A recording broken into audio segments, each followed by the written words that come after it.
कि अल्हर के बोली ठिठोली लागेला, आम के डाढ़ पर मीठ कोयल के बोली लागेला। यही से आपन भाषा गावल बोलल जाला। दीदी सब करा से प्यारा हमने की भोजपुरी लागेला, भोजपुरी लागेला। एक बार भोजपुरी के सम्मान में जोरदार तालियां बजा दीजिए आप सभी लोग, और आप सभी लोगों को बहुत बहुत अभिनंदन। जीतने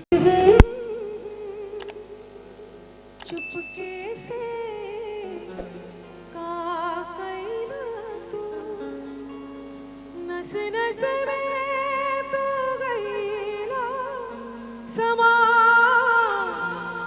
नस नस में तू गईला समा,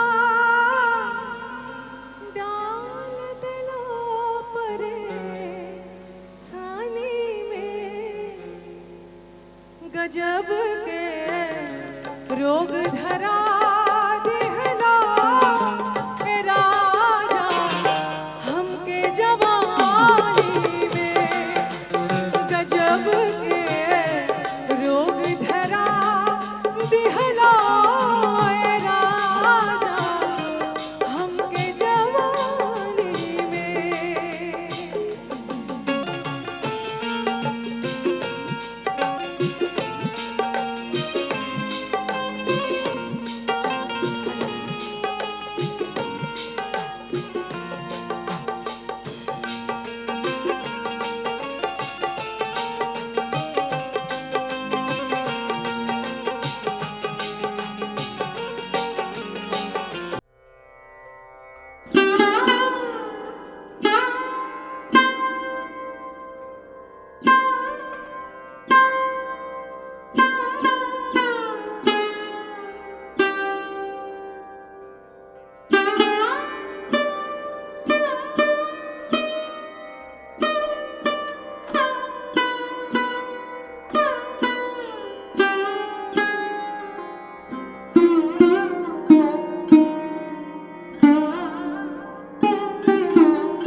भैरव जी के दीदिया एक एक मुखड़ा अंतरा गालोगी।